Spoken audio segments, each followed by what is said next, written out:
মৰমৰ ছাত্ৰ-ছাত্ৰীসকল, এইটো ইউটিউব চেনেললৈ তোমালোকক আজি পুনৰবাৰ স্বাগতম। আজি তোমালোকৰ বাবে নৱম শ্ৰেণীৰ অসমীয়াৰ অধ্যায় নম্বৰ 9 ভাৰতৰ বৈচিত্ৰ্যৰ মাজত ঐক্য নামৰ পাঠটোৰ সকলো পাঠভিত্তিক প্ৰশ্ন উত্তৰ, ভিতৰুৱা প্ৰশ্ন উত্তৰ আৰু লগতে MCQ তোমালোকৰ বাবে লৈ আহিছোঁ। তোমালোকে ভিডিঅ'টো স্কিপ নকৰাকৈ লাষ্টলৈকে চাই থাকিব আৰু যদি ভিডিঅ'টো ভাল লাগে এটা লাইক কৰিব আৰু চেনেলটো ছাবস্ক্ৰাইব কৰিবলৈ নাপাহৰিব। অনুশীলনীত দিয়া আছে অতি চমু উত্তৰ দিয়া। ইয়াৰ ক নম্বৰ কুৱেশ্যনটো হৈছে প্ৰাগৈতিহাসিক যুগৰ যিসকল ভাৰতীয় লোক পৰ্বতৰ গুহা বা গছৰ ধন্দত বাস কৰিছিল তেওঁলোকক কি বোলা হৈছিল? ইয়াৰ উত্তৰ হ'ব প্ৰাগৈতিহাসিক যুগৰ যিসকল ভাৰতীয় লোক পৰ্বতৰ গুহা বা গছৰ ধন্দত বাস কৰিছিল তেওঁলোকক আদিম অধিবাসী বুলি কোৱা হৈছিল। ইয়াৰ তাৰপিছত খ নম্বৰ কুৱেশ্যনত দিয়া আছে বুদ্ধদেৱৰ আচল নাম কি আছিল? ইয়াৰ উত্তৰত হ'ব বুদ্ধদেৱৰ আচল নাম আছিল গৌতম সিদ্ধাৰ্থ বা শাক্য সিংহ। আচলতে বুদ্ধদেৱৰ আচল নাম আছিল গৌতম বুদ্ধ। গৌতম বুদ্ধ আছিল বুদ্ধদেৱৰ আচল নাম। গ নম্বৰ কুৱেশ্যনত দিয়া আছে মহাভাৰত আৰু অষ্টাদশ পুৰাণ প্ৰণেতা কোন? ইয়াৰ উত্তৰত হ'ব মহাভাৰত আৰু অষ্টাদশ পুৰাণৰ প্ৰণেতা আছিল বেদব্যাস। গ নম্বৰ কুৱেশ্যনত দিয়া আছে কুষাণ বংশৰ শ্ৰেষ্ঠ ৰজাজনৰ নাম কি? ইয়াৰ উত্তৰ হ'ব কুষাণ বংশৰ শ্ৰেষ্ঠ ৰজাজনৰ নাম হ'ল কনিষ্ক। কনিষ্ক হ'ল কুষাণ বংশৰ শ্ৰেষ্ঠ ৰজা। 9 নম্বৰ কুৱেশ্যনত দিয়া আছে জৈন ধৰ্মৰ প্ৰৱৰ্তক কোন? ইয়াৰ উত্তৰ হ'ব জৈন ধৰ্মৰ প্ৰৱৰ্তক হ'ল মহাবীৰ। 2 নম্বৰ কুৱেশ্যনত দিয়া আছে কি কি বিষয়ত ভাৰতবৰ্ষৰ বৈচিত্ৰতাৰ লক্ষ্য কৰিব পাৰি পাঠৰ সহায়ত লিখা? ইয়াৰ উত্তৰ হ'ব ভাৰতবৰ্ষ এখন বৈচিত্ৰ্যপূৰ্ণ দেশ। ই ভৌগোলিক অৱস্থাত আৰু বিভিন্ন সময়ত ভাৰতলৈ অহা বিভিন্ন মানৱ জাতিৰ ধৰ্ম, ভাষা, আচাৰ, ব্যৱহাৰ, কলা, সংস্কৃতি আদি বিষয়ত ভাৰতৰ বৈচিত্ৰতা লক্ষ্য কৰিব পাৰি। ভৌগোলিক অৱস্থাত ভাৰতবৰ্ষৰ বৈচিত্ৰতা হ'ল ইয়াৰ এফালে সুউচ্চ পৰ্বতমালা, আনফালে সুগভীৰ সাগৰ মহাসাগৰ, এফালে বিস্তৃত সমতল ভূমি, আনফালে বিৰাট মালভূমি, এফালে দ্বীপমালা, আনফালে শৰৎ জলাশয়, এফালে গ্ৰীষ্মৰ তীব্ৰতা, আনফালে কঠোৰতা, এফালে মৌচুমীৰ তাণ্ডৱ নৃত্য, আনফালে শুকান মৰুভূমি। জাতিগত বা গোষ্ঠীগত বৈচিত্ৰ্য মন কৰিবলগীয়া। ভাৰতত প্ৰাগৈতিহাসিক কালত পৰ্বতৰ গুহা গছৰ ধন্দত বাস কৰা আদিমবাসীসকলে বংশধৰ বৰ্তমান মধ্য ভাৰত, বিহাৰ, উৰিষ্যা, কোল, মুণ্ডা, চাওতাল, সোমপ্ৰিন মানৱ গোষ্ঠী, পাঞ্জাৱ আৰু দক্ষিণ ভাৰতত থকা দ্ৰাবিড়সকলৰ বংশৰ তামিল। এই বৈচিত্ৰতাৰ মাজতো ভাৰতীয় মানুহৰ ঐক্য সংহতি পৃথিৱীৰ আৰু জাতিৰ কাৰণে এক অনুকৰণীয় আদৰ্শ। 3 নম্বৰ কুৱেশ্যনত দিয়া আছে ভাৰতবৰ্ষৰ ভৌগোলিক অৱস্থান কি কাৰণে বৈচিত্ৰ্যপূৰ্ণ বুলি কোৱা হয়? ইয়াৰ উত্তৰ হ'ব ভাৰতবৰ্ষৰ ভৌগোলিক অৱস্থান এই কাৰণে বৈচিত্ৰ্যপূৰ্ণ বুলি কোৱা হৈছে যে সমতল ভূমি, আনফালে বিৰাট মালভূমি, এফালে দ্বীপমালা, আনফালে শৰৎ জলাশয়, এফালে গ্ৰীষ্মৰ তীব্ৰতা, আনফালে শীতৰ কঠোৰতা, এফালে মৌচুমীৰ তাণ্ডৱ, আনফালে মৰুভূমি। 4 নম্বৰ কুৱেশ্যনত দিয়া আছে আৰ্যসকল ভাৰতলৈ অহাৰ পাছত পৃথিৱীৰ বিভিন্ন ঠাইৰ পৰা ইয়ালৈ অহা মানুহৰ সোঁতৰ বিষয়ে চমুকৈ বৰ্ণনা কৰা। ইয়াৰ উত্তৰত হ'ব আৰ্যসকল ভাৰতলৈ অহাৰ পাছত পৃথিৱীৰ বিভিন্ন ঠাইৰ পৰা ভাৰতলৈ সোঁত বৈ আছিল। এতিয়া আৰু ইউৰোপৰ পৰা কেইবাটাও প্ৰবল পৰাক্ৰমী জাতি আহি ভাৰতত ৰাজ্য স্থাপন কৰিছিল। এইবোৰৰ ভিতৰত শক, কুষাণ, মোগল, তুৰ্কিছ, ইংৰাজ, ফৰাচী আদিয়েই প্ৰধান। এই বেজাতাসকলৰ ভিতৰত সৰহভাগেই ভাৰতবৰ্ষকে আপন কৰি লৈ ইয়াতে নিগাজীকৈ থাকি গ'ল। 5 নম্বৰ কুৱেশ্যনত দিয়া আছে ভাৰতৰ বিভিন্ন অঞ্চলৰ মানুহৰ মাজত থকা খাদ্য প্ৰকাৰৰ বিষয়ে লিখা। ইয়াৰ উত্তৰ হ'ব ভাৰতৰ বিভিন্ন অঞ্চলৰ মানুহৰ মাজত থকা খাদ্য প্ৰকৰণ এনেকুৱা পূব আৰু দক্ষিণ আৰু ভাৰতৰ মানুহৰ প্ৰধান খাদ্য ভাত, কিন্তু উত্তৰ মধ্য আৰু পশ্চিম ভাৰতীয় মানুহৰ খাদ্য হ'ল ৰুটি। উত্তৰ দক্ষিণ পশ্চিম ভাৰতৰ উচ্চৰ মাজত মাছ মাংস নচলে, কিন্তু পূব ভাৰতত প্ৰায় সকলো লোকেই মাছ মাংস খায়। তাৰপিছত 6 নম্বৰ প্ৰশ্ন দিয়া আছে, ভাৰতৰ বিভিন্ন ঠাইৰ মানুহৰ সাজপাৰৰ বিষয়ে পাঠত উল্লেখ থকাৰ দৰে চমুকৈ বৰ্ণনা কৰা।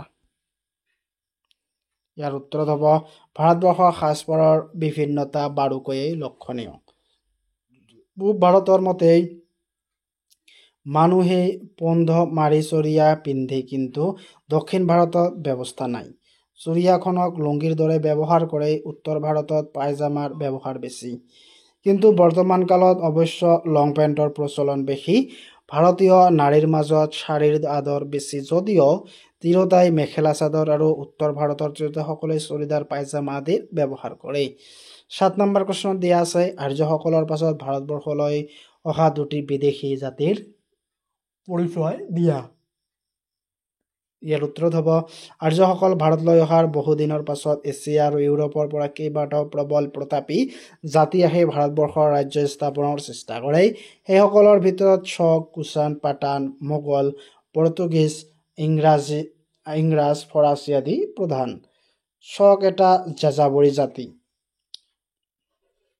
অক্ষু নদীৰ পাৰত বাস কৰা এই জাতিৰ লোকসকল পাছলৈ গৃহস্থী জীৱন যাপন কৰিবলৈ লয়। এই জাতিটোৰ 5টা শাখা বিভক্ত হৈ পৰে, তাৰ ভিতৰত কুষাণ বংশই শ্ৰেষ্ঠ। কুষাণ বংশৰ শ্ৰেষ্ঠ ৰজা আছিল কোন? কনিষ্ক। কনিষ্ক হ'ল কুষাণ বংশৰ শ্ৰেষ্ঠ ৰজা। এইটো ইম্পৰ্টেণ্ট, তোমালোকে ভালদৰে মনত ৰাখিবা।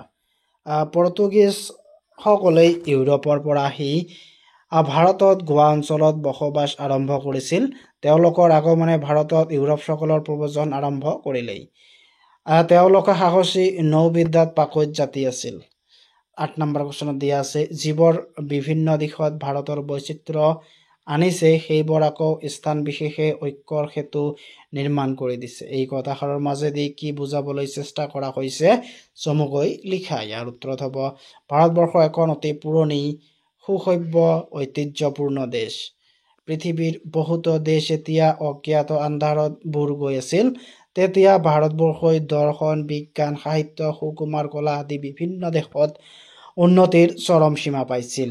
ভৌগোলিক অৱস্থান আৰু বিভিন্নতাৰ সময়ত ভাৰতলৈ অহা মানৱ জাতিৰ ধৰ্ম, ভাষা, আচাৰ ব্যৱহাৰ, কলা সংস্কৃতি আদিয়ে বৈচিত্ৰতা আনিছে। ভাৰতবৰ্ষৰ হিন্দু, বৌদ্ধ, শিখ, ইছলাম আদি বিভিন্ন ধৰ্মৰ লোক আছে। ধৰ্মানুসাৰে মানুহৰ বিশ্বাস আৰু আচাৰ অনুষ্ঠান গঢ় লৈ উঠিছে। নীতি নিয়ম বা জনবিশ্বাস এনে দিশবোৰ দেশখনক বৈচিত্ৰ্যময় কৰি তুলিছে। 9 নম্বৰ প্ৰশ্ন দিয়া আছে, ঐক্য স্থাপনৰ ক্ষেত্ৰত সুকুমাৰ কলা আৰু সংস্কৃতিৰ বৰঙণি উলাই কৰিব নোৱাৰি। এই কথাষাৰ যুক্তিযুক্ততা চমুকৈ বিশ্লেষণ কৰা। ভাৰতৰ ঐক্য স্থাপনৰ ভৌগোলিক পৰিৱেশৰ, সংস্কৃতি, ভাষা আৰু সুকুমাৰ কলাৰ বিশেষ গুৰুত্ব আছে। ভাৰতৰ ভৌগোলিক অৱস্থানৰ বিভিন্ন, এফালে পৰ্বত পাহাৰ, আনফালে সমতল, এফালে সেউজ সুন্দৰ মনোৰম প্ৰকৃতি, আনফালে মাজত ৰূপ, এফালে দ্বীপ, আনফালে জলাশয়। এই বৈচিত্ৰ্যৰ ভৌগোলিক অৱস্থানৰ মাজত ঐক্যতান আছে। দেশখনৰ ভিতৰত বিভিন্নতা থাকিলেও এই বিভিন্নতাবোৰ এই স্থলভূমিক এক সুকীয়া ৰূপ দিছে। ইয়াৰ জলবায়ু তথা ইয়াৰ গঠনে ইয়াক অনন্য কৰি ৰাখিছে। আনহাতে সংস্কৃত ভাষাই ভাৰতবৰ্ষৰ ঐক্য এক বিশেষ বৰঙণি যোগাইছে। সংস্কৃত ভাষাৰ ৰচিত বেদ, উপনিষদৰ চিন্তা ভাৱনাই ভাৰতীয় লোকক আৱৰি ৰাখিছে। এই দৰ্শক সন্মুখত ৰাখিয়েই ভাৰতীয় সন্তানে বিকাশ লাভ কৰিছে। গতিকৈ এই দৰ্শন বা পৰম্পৰা আমাৰ ঐক্যৰ ক্ষেত্ৰত বিশেষ গুৰুত্বপূৰ্ণ। তদুপৰি ভাৰতবৰ্ষৰ ভালেমান সংস্কৃতৰ পৰা উদ্ভৱ হোৱা অসমীয়া, বাঙালী, উড়িয়া, মৈথালী আদি ভাষালৈ চালে এই কথা প্ৰমাণিত হয়। সুকুমাৰ কলাই ভাৰতৰ মহান ঐক্য সাধনত বিশেষ ভূমিকা পালন কৰিছে। চিত্ৰকলা, স্থাপত্য, ভাস্কৰ্য এই সকলো কলাতেই এটা ভাৰতীয় ঠাঁচ আছে। একেধৰণৰ হেতুকে সংমিশ্ৰণৰ মাজেৰে এক বা বিভিন্নজন শাসকে বিভিন্ন বস্তুৰ প্ৰতি গুৰুত্ব দিয়া সাধনত বিশেষ বৰঙণি যোগাইছে। 10 নম্বৰ কোৱেশ্যনত দিয়া আছে ভাৰতীয় সংস্কৃতিৰ এক সমন্বয়ৰ বস্তু তাৎপৰ্য ব্যাখ্যা কৰা। ইয়াৰ উত্তৰ হ'ব আচলতে ভাৰতৰ সংস্কৃতিয়ে ভাৰতৰ বৈচিত্ৰতাৰ মাজত ঐক্য গঢ়ি তুলিছে। সংস্কৃতিৰ এক বিশাল বিষয়। আচলতে জীৱনৰ প্ৰতিটো দিশকে আমি সংস্কৃতিৰ ভিতৰত পেলাব পাৰোঁ। বৌদ্ধ সূতৰ দৰে সংস্কৃতি সদায় প্ৰৱহমান হৈ থাকে। এই প্ৰৱহমান সংস্কৃতিৰ সুঁতিত আহি বহু জাতি উপজাতিৰ নজৈ বৈশিষ্ট্য সোমাই ইয়াৰ গতিও অধিক তেজস্বী কৰি তোলে। ভাৰতীয় সংস্কৃতিৰ এক সমন্বয় সংস্কৃতি। ইয়াৰ বিভিন্ন জনগোষ্ঠীয়ে ইয়াৰ মাটিত সংগ্ৰাম কৰি জাতীয় জীৱন গঢ়ি তুলিছে। একতাৰ ঠাঁচত ইয়াৰ মানুহক ইয়াৰ মাটি পানীয়েই লালন পালন কৰিছে। নিজৰ ঐতিহ্যক পাহৰি ইয়াকেই তেওঁলোকৰ মাতৃভূমি হিচাপে জ্ঞান কৰিছে। ভাষাৰ বিভিন্নতা থাকিলেও সাহিত্যৰ গতি প্ৰকৃতিয়ে ঐক্যৰ এক ভিত্তি কৰি তুলিছে। তাৰপিছত 11 নম্বৰত দিয়া আছে চমু উত্তৰ দিয়া। ইয়াৰ ক নম্বৰ কুৱেশ্যনটো হৈছে কোনবোৰ লোক মংগোলীয় গোষ্ঠীৰ? ইয়াৰ উত্তৰত হ'ব আহোম, নগা, বড়ো, মিচিং, কাৰ্বি, গাৰো, ৰাভা, মিজো আদি লোকসকল মংগোলীয় গোষ্ঠীৰ। খ নম্বৰ কুৱেশ্যনত দিয়া আছে সুকুমাৰ কলা কোনবিলাক?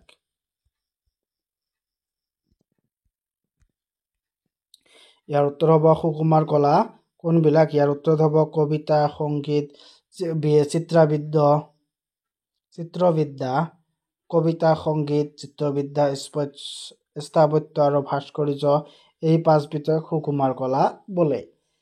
কবিতা, সংগীত, চিত্ৰবিদ্যা, স্থাপত্য আৰু ভাস্কৰ্য এই পাঁচবিধক সুকুমাৰ কলা বোলে।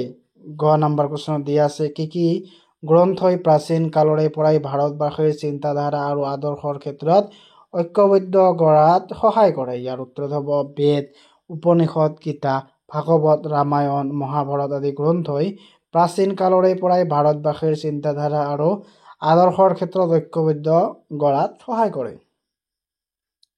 12 নম্বৰ কুৱেশ্যনত দিয়া আছে কি পাৰ্থক্য থকা সত্ত্বেও ভাৰতীয় লোকসকলৰ মাজত এক সামূহিক মিল আছে? ইয়াৰ উত্তৰ হ'ব ভাৰতবৰ্ষৰ বৈশিষ্ট্যৰ কথা আলোচনা কৰিবলৈ গৈ লিখকে কৈছে যে ভাৰতবৰ্ষৰ এক বৈচিত্ৰ দেশ। সঁচাই বিভিন্ন জাতি উপজাতিৰ বাসভূমি বা আৱাসভূমি। এই ভাৰতবৰ্ষৰ বৈচিত্ৰ্যই হ'ল ইয়াৰ মূল বৈশিষ্ট্য। ভাৰতবৰ্ষৰ পৰ্বত পাহাৰ, সমতল, নৈ বিল, পাহাৰী পৰিপূৰ্ণ, জলাশয়, মৰুভূমি, শীতল উপজাতিৰে পৰিপূৰ্ণ। এই সকলো জাতিৰ বিভিন্নতাৰ মাজতো মহান জাতি হিচাপে ঐক্য মন কৰিবলগীয়া। ভাষাও ভাৰতৰ বিচিত্ৰ বিভিন্ন জনগোষ্ঠীৰ মাজত ইয়াত আছে বিভিন্ন সংস্কৃতি আছে, অথচ প্ৰতিটো ভাষা সংস্কৃতিৰ সন্মিলনেই হৈছে ঐক্যবদ্ধ ভাৰতবৰ্ষৰ এখন বৈচিত্ৰ্যপূৰ্ণ দেশ। ভাৰতীয় ধৰ্মীয় দিশতো ধৰ্মৰ সমানাধিকাৰ আছে। মন্দিৰ মছজিদ একেলগে গঢ় লৈ উঠিছে, কিন্তু তৎসত্ত্বেও ইয়াত এক ধৰ্মীয় একতা আছে। কৃষ্টিয়ে ঐক্য গঢ়ি উঠাত বিশেষ ভূমিকা লৈছে। এনেদৰেই এই সাংস্কৃতিক দৃশ্যবোৰেই ভাৰতীয় সমাজৰ ঐক্য শক্তিশালী কৰি তুলিছে। 13 নম্বৰ কুৱেশ্যনত দিয়া আছে উত্তৰ ভাৰতৰ তিৰোতাসকলৰ সাধাৰণতে কেনেধৰণৰ পোছাক পৰিধান কৰে তাৰ এটি বৰ্ণনা দিয়া। ইয়াৰ উত্তৰত হ'ব ভাৰতৰ নাৰীৰ মাজত শাৰীৰ জনপ্ৰিয়তা বেছি যদিও উত্তৰ ভাৰতৰ তিৰোতাসকলে চুৰিদাৰ, পায়জামা আদি পৰিধান কৰে। উত্তৰ ভাৰতত গৰম জলবায়ুৰ বাবেই বেছিকৈ গৰম পৰে বাবে কপাহ, চিলা, আহল-বহল পোছাক ব্যৱহাৰ কৰিবৰ প্ৰচলন বেছি। তদুপৰি ইয়াত মোগল শাসকৰ প্ৰভাৱ থাকি যোৱাৰ বাবে তিৰোতাসকলে সাজপাৰত শীতলতা, গাম্ভীৰ্য পৰিচয় পোৱা যায়। তাৰপিছত 14 নম্বৰত দিছে চমু টোকা লিখা। সুকুমাৰ কলা, সংগীত, কুষাণ, বেশ, মক্কা, বৈশিষ্ট্য। ইয়াৰ উত্তৰ হ'ব সুকুমাৰ কলা কবিতা, সংগীত, চিত্ৰবিদ্যা, স্থাপত্য আৰু ভাস্কৰ্য এই পাঁচবিধক সুকুমাৰ কলা বোলে। তাৰপিছত সংগীত, গীত, বাদ্য আৰু নৃত্যৰ সময়লৈকে সংগীত বোলে। কুষাণ বংশ এটা শক জাতিৰ কুষাণ বংশ এটা। এই বংশৰ শ্ৰেষ্ঠ ৰজা আছিল কনিষ্ক। তাৰপিছত ঘ নম্বৰ দিছে বেশ। মহাভাৰত আৰু অষ্টাদশ পুৰাণৰ প্ৰণেতা বুলি খ্যাত আৰে বেদ বিভাগ কৰ্তা গৰাকী ঋষি। অংগ মক্কা আৰৱ দেশৰ ৰাজধানী আছিল। ইখন প্ৰাচীন য'ত হজৰত মুহাম্মদ জন্ম হৈছিল। বৈশিষ্ট্য ব্ৰাহ্মৰ মানসপুত্ৰ আৰু মন্ত্ৰদ্ৰষ্টা ঋষি। আৰ্য আচলতে এটা ভাষা, ইণ্ডো ইউৰোপীয় ভাষা পৰিয়ালৰ এটি ঠালা, কিন্তু বৰ্তমান আৰ্য শব্দই জাতিক বুজায়। ভাৰতবৰ্ষৰ বেদ বেদান্তক কেন্দ্ৰ কৰি গঢ়ি উঠা জাতিটো আৰ্য জাতি। 15 নম্বৰ প্ৰশ্নত দিয়া আছে ভাৰতবৰ্ষ এখন অতি সুসভ্য ঐতিহ্যপূৰ্ণ দেশ, কথাষাৰ বহলাই লিখা। ইয়াৰ উত্তৰত হ'ব ভাৰতবৰ্ষ সঁচাই এখন পুৰণি সুসভ্য আৰু ঐতিহ্যপূৰ্ণ দেশ। লিখকে ভাৰতৰ বিচিত্ৰতাৰ প্ৰতি লক্ষ্য ৰাখি এই মন্তব্য কৰিছে। লিখকৰ মন্তব্য প্ৰতিপন্ন কৰাৰ বাবেই তেওঁ দেখুৱাইছে যে ভাৰতৰ ভৌগোলিক অৱস্থান, ভাষা, ধৰ্ম, জাতি, খাদ্য, আচাৰ ব্যৱহাৰ আদিৰ বিভিন্নতাই এক বৈচিত্ৰ্যপূৰ্ণ সংস্কৃতিৰ জন্ম দিছে। ইয়াৰ বেদ বেদান্ত আদি সাহিত্যৰ ঐতিহ্য তথা ঋষি মুনিসকলৰ কৃতিয়ে এই দেশক মহামণ্ডিত কৰি ৰাখিছে। ভাৰতবৰ্ষৰ সাহিত্য তথা সাধনাই প্ৰমাণ কৰে যে এই দেশ কিমান প্ৰাচীন। ইয়াৰ আদৰ্শ আৰু চিন্তাৰ বৈচিত্ৰ্যই এই দেশক সুসভ্য আৰু ঐতিহ্যপূৰ্ণ বুলি প্ৰমাণিত কৰিছে। ডক্টৰ শৰ্মাদেৱে ভাৰতবৰ্ষৰ এই জীৱনধাৰা তথা সংস্কৃতিৰ বৈশিষ্ট্যৰ প্ৰতি গুৰুত্ব দিয়েই এইষাৰ মন্তব্য কৰিছে। 16 নম্বৰ প্ৰশ্নত দিয়া আছে তোমাৰ দৈনন্দিন খাদ্য সম্ভাৰত বাহিৰৰ কোন কোন মানৱ জাতিৰ খাদ্যাভ্যাস পোৱা যায়, চমুকৈ লিখা। ইয়াৰ উত্তৰত হ'ব আমি অসমীয়া। আমাৰ মূল আহাৰ ভাত, সেইবুলি আমি খাদ্য সম্ভাৰ ব্যৱহাৰ নকৰা নহয়। তথাপি আমাৰ খাদ্য পদ্ধতি ভাৰতীয়ৰ মূল আবদ্ধ আছে। পূব আৰু দক্ষিণ ভাৰতৰ খাদ্য পদ্ধতি প্ৰায় একে ধৰণৰ। আমি মাছ মাংসৰ প্ৰতি আকৃষ্ট। আমাৰ মাজত উত্তৰ ভাৰতীয় নিৰামিষভোজীসকলৰ প্ৰভাৱ নপৰা নহয়। তদুপৰি উত্তৰ ভাৰতৰ মূল আহাৰ ৰুটি হোৱাৰ দৰেই আমাৰ খাদ্যতো ইয়াৰ প্ৰভাৱ নপৰা নহয়। তাৰপিছত ভাষা বিষয়ক শব্দবোৰ খন্দি ভাঙিব দিছে, যেনে অনুষ্ঠান, জনাকীৰ্ণ, স্বাধীন, জন্মাষ্টমী। অনুষ্ঠান অনুযোগ স্থান অনুষ্ঠান, তাৰপিছত জনাকীৰ্ণ জনযোগ আকীৰ্ণ, তাৰপিছত স্বাধীন স্বযোগ অধীন স্বাধীন, জন্মাষ্টমী জন্মযোগ অষ্টমী। তাৰপিছত 18 নম্বৰত দিছে তলৰ শব্দবোৰ প্ৰত্যেক নিৰ্ণয় কৰা। ইয়াত কিছুমান শব্দ দিছে যেনে শাৰীৰিক, সামাজিক, সুকীয়া, ভৌগোলিক, ফুলনি, ভাৰতীয়, পোলাম, অবিনাশী। ইয়াৰ উত্তৰত হ'ব শাৰীৰিক, এইটো শৰীৰ যোগ এক শাৰীৰিক, তাৰপিছত সুকীয়া, সুকীয়া যোগ ইয়া সুকীয়া, ভৌগোলিক, ভৌগোলিক যোগ ভৌগোল যোগ এক ভৌগোলিক,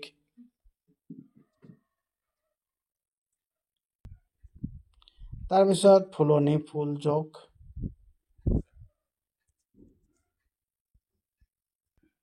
তাৰপিছত দিছে ফুলনি, এইটো ফুল যোগ অনি হ'ব, এইটো ভুল হৈ আছে, এইটো শুদ্ধ হ'ব। তাৰপিছত ভাৰতীয়, ভাৰত যোগ ইয় ভাৰতীয়, তাৰপিছত অবিনাশী, অবিনাশ যোগ ই অবিনাশী, তাৰপিছত সামাজিক, সমাজ যোগ এক সামাজিক। তাৰপিছত 19 নম্বৰত দিছে প্ৰত্যেকৰে এটা বা দুটাকৈ সমৰ্থক শব্দ লিখা। ইয়াত কি দিছে হেতু, পৃথিৱী, গ্ৰন্থ, মতা। ইয়াৰ উত্তৰত হ'ব হেতু কাৰণ নিমিত্তে, তাৰপিছত পৃথিৱী বসুধা ধৰণী, গ্ৰন্থ কিতাপ পুথি, তাৰপিছত মাতা, এইটো হ'ব মাতৃ বা মা।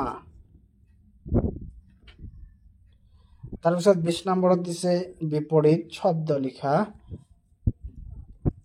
পাৰ্থক্য, ত্যাগ, বৈচিত্ৰ্য, প্ৰাচীন। ইয়াৰ উত্তৰ হ'ব পাৰ্থক্য, ইয়াৰ সামঞ্জস্য, তাৰপিছত ত্যাগ গ্ৰহণ, বৈচিত্ৰ্য ঐক্য, তাৰপিছত প্ৰাচীন নবীন।